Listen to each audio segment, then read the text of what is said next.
Hello, this is Philip Brooks with Backwoods Brooks Knives, here with another video, my second video ever. And I was thinking the other day while working on some snowshoes about making your own gear. So, on an upcoming winter trip after fall break, I'm going ice climbing. And thinking about the telemark skis that we would have to ski in on, I was thinking quite ardently about not wanting to fall down in my Seneca pack frame. So I thought, if I had snowshoes, that would be much easier. The thing is I didn't want to just rent snowshoes from the college. I decided that I wanted to make snowshoes. So I made snowshoes. And it got me thinking about making one's own gear. I mean, I went out and cut a bundle full of willow and made the entire snowshoes here with the willow that I cut and bank line. That's it.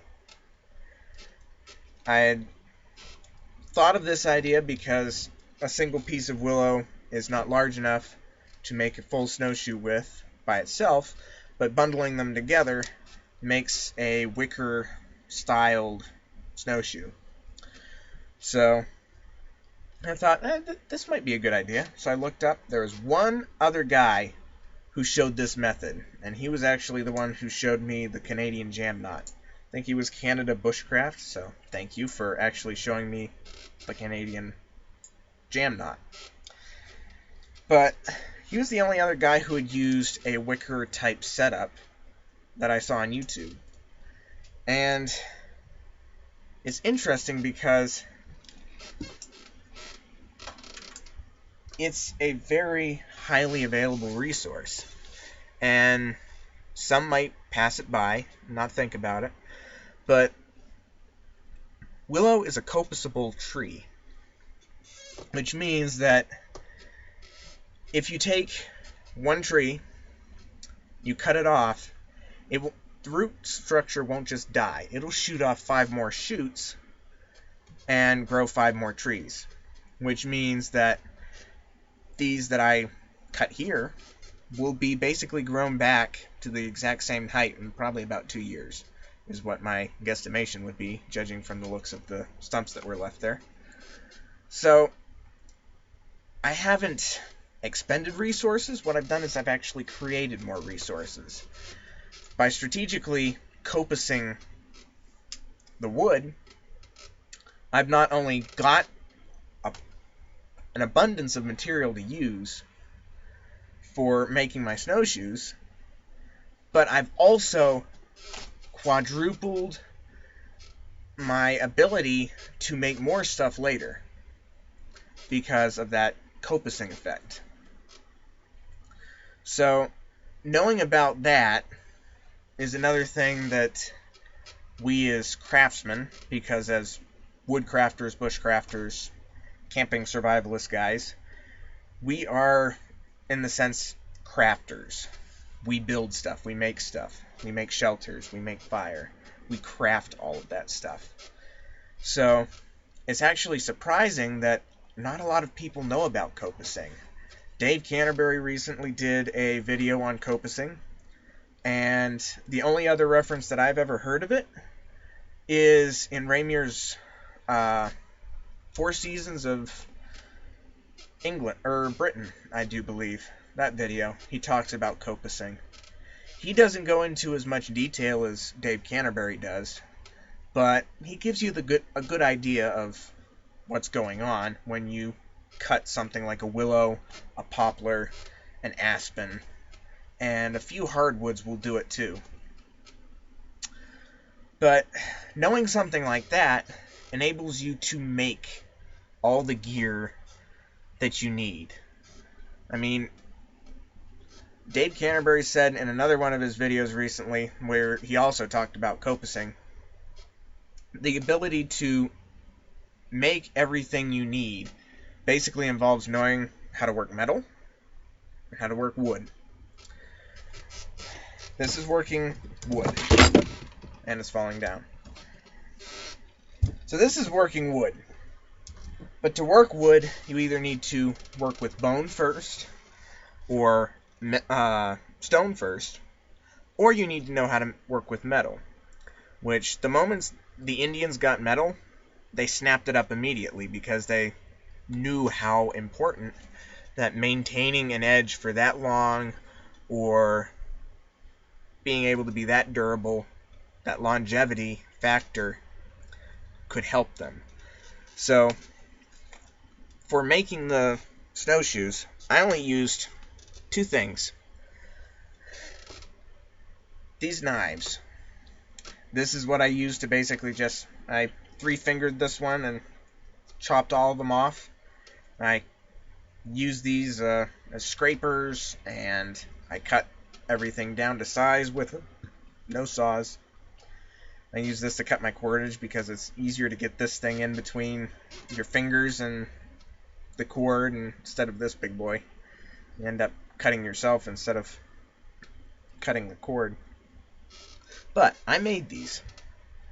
So I made these, and then these made the snowshoes. These actually also made my Seneca pack frame, which is right down here, which I'll show you guys. Because it's just one more thing that you can make. I've got some old canvas here. Disregard that. Of course I made that as well.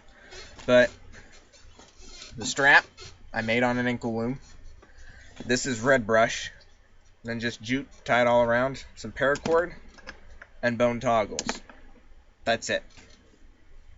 I've got some sinew in here too, but that's not necessary in the long run. I just did it for the integrity of the main support part here. But I made that in about 2 days. I'm just working in the evenings, and I got the bucket at Walmart for $7.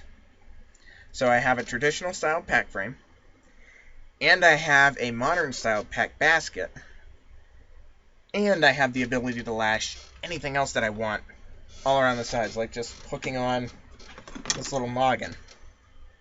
This is Russian olive, something that I made out here. You can't find red brush. You can't find red brush in Wyoming, but you can find willow and Russian olive aplenty, and nobody minds if you cut stuff. So, yeah. Russian olive is a really nice wood, but it's invasive, and it's a nasty bugger.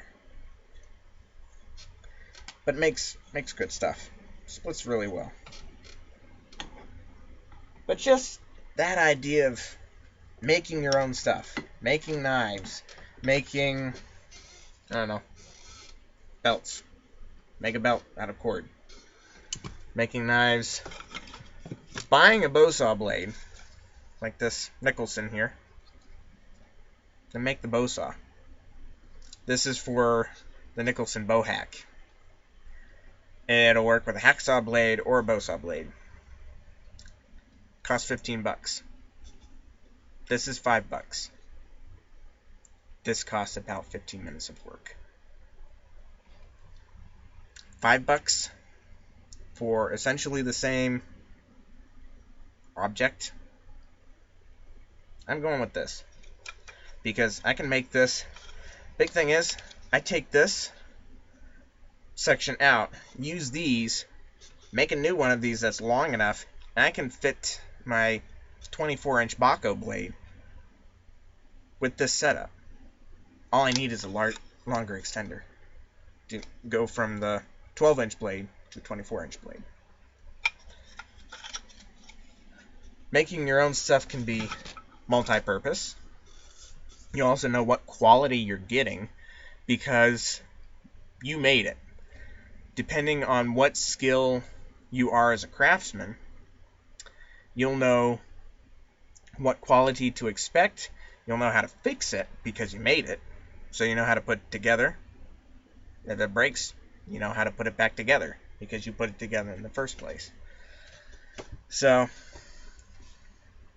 there was a time where I thought that I would look on Amazon and Cheaper Than Dirt and the Sportsman's Guide and think, oh, I want that knife, or oh, I want this, or I want that, or I want that backpack.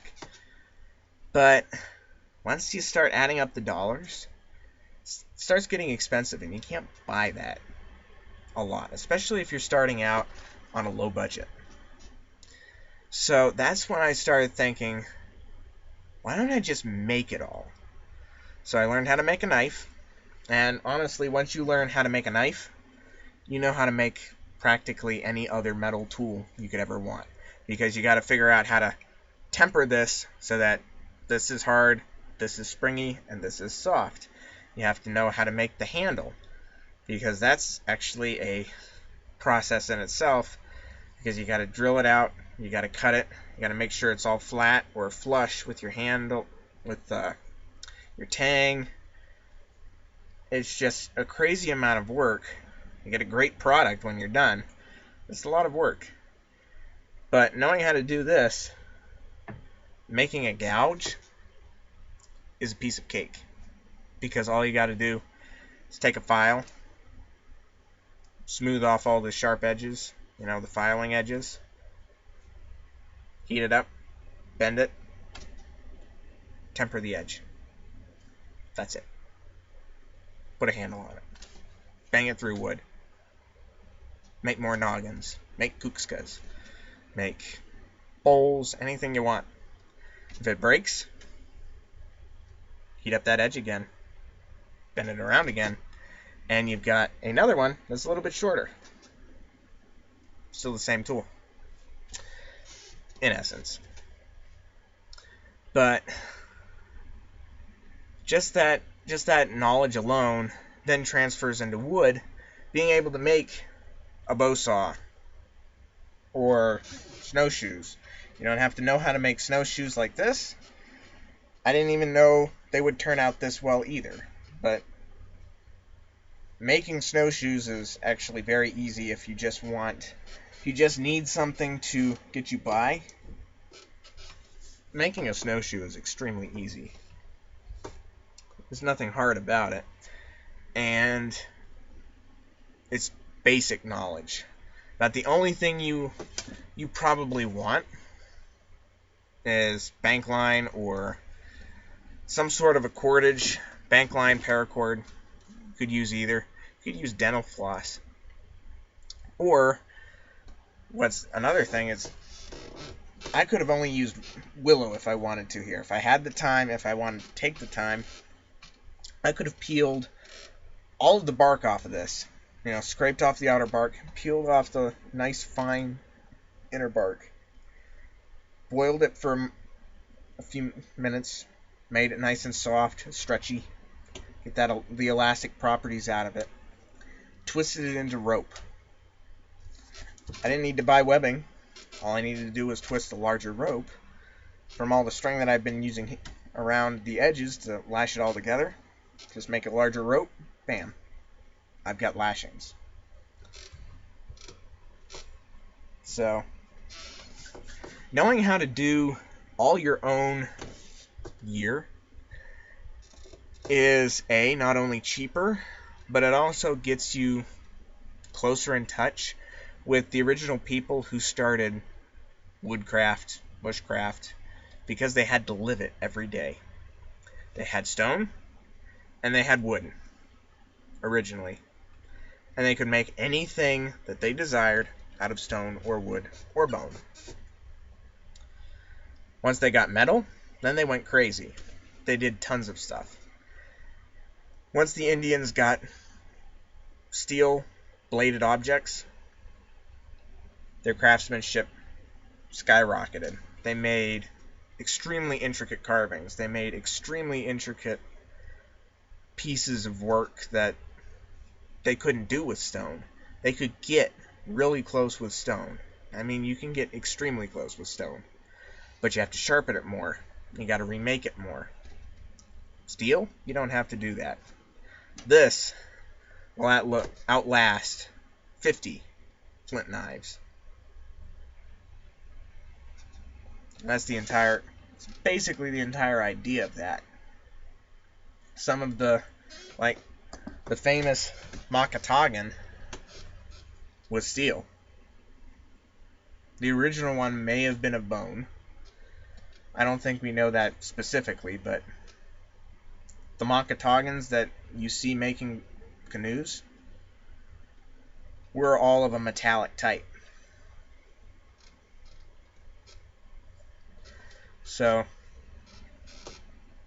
basically what I'm saying here is learn how to work metal. Sorry. Learn how to work metal. Learn how to work wood. And once you learn those, you don't have to go out and buy gear. You can supplement your gear with stuff that you've bought, like a ferro rod, if you want easy fire starting, or metal containers, which is something that you can't really replicate yourself unless you've got a large amount of skill. If you know how to tin a bucket, then you could make your own stuff, which is actually a pretty cool idea, being able to make your own sheet metal containers. But yeah, making all your own stuff can not only decrease the price, but it also gets you more in tune with the way the natives would have worked with metal and wood and their resources that they had available to them. And also will give you a much more fulfilling experience. I mean, I've been wearing my snowshoes around feeling great because I made them. And that's something as crafters that we get to feel great about. If we make something, we own it. Not only by paying for it, buying it, owning it, we own it because we own it as a skill. It doesn't matter if that goes out and you go out and fall on it and it breaks. You can make another one right off the bat because you own the snowshoe. You don't own a snowshoe. You own the snowshoe. These are something I could make next week again if I wanted to. Because I don't own these, I own the actual snowshoe. So, this is Backwoods Brooks, and I will be coming out with videos on actually making tools once I get home for Christmas, and I will be out with a 10-pound kit challenge video, and up and coming the actual tests of the kit, which I'm really looking forward to. It'll be fun. Thank you for watching. See you later.